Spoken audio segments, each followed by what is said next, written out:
Todos nós aqui já sabemos o que é graça. E toda hora a gente repete: graça é favor imerecido. Eu não mereço, mas Ele me dá. Eu não fiz nada para merecer, mas Ele me dá. E nem se eu fizesse, eu poderia receber por mérito próprio. Ele me dá é por sua graça. Todos nós sabemos disso.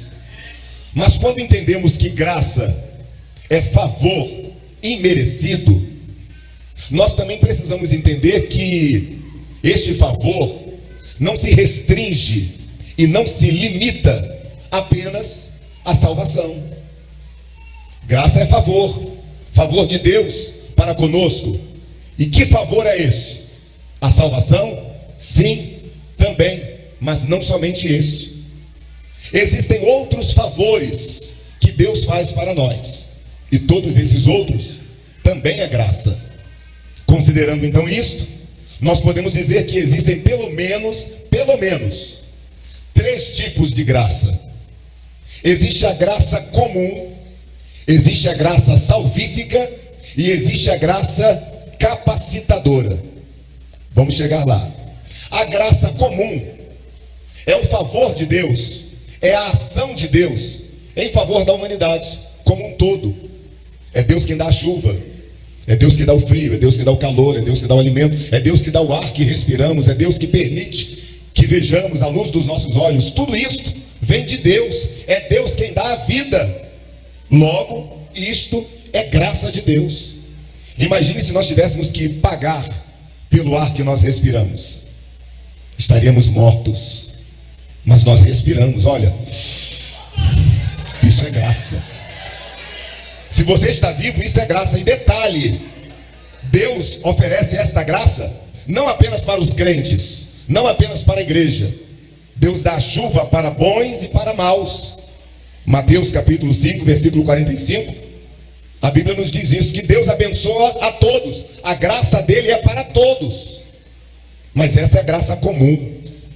Existe uma graça chamada graça salvadora.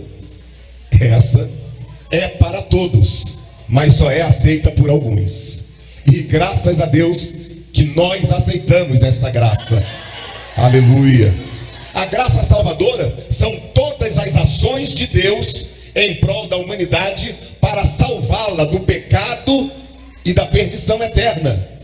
Quando eu digo as ações de Deus, eu estou dizendo que não foi apenas a ação salvadora de Jesus, mas todas as ações de Deus ao longo da humanidade para que culminasse no Calvário, onde Cristo se ofereceu como libação pelos nossos pecados. Deus trabalhou ao longo da história. Deus levantou reis, Deus abateu reis, Deus pavimentou ruas, Deus preparou a humanidade para a chegada do Messias. Deus levantou João Batista, Deus levantou Herodes, Deus preparou todo o plano para que Jesus subisse na cruz do Calvário e dissesse: está consumado.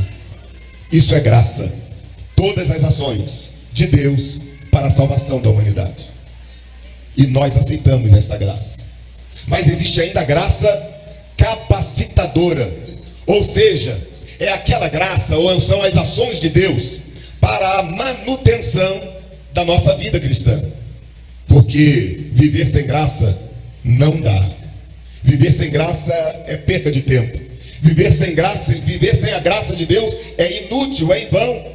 Um texto que nós usamos muito do apóstolo Paulo, em 2 Coríntios 2:9, quando Deus falou para ele: a minha graça te basta. Ou seja, a minha graça é o bastante na sua vida. Ou seja, é a minha graça que te sustenta, é a minha graça que te mantém, é a minha graça que te fortalece, é a minha graça que te abençoa, é a minha graça que te renova, é a minha graça que te enche, é a minha graça que te aviva, é a minha graça que te alegra. É a graça de Deus, irmãos. E eu estou falando muito mais do que graça comum. Eu estou falando, além da graça salvífica, eu estou falando da graça capacitadora.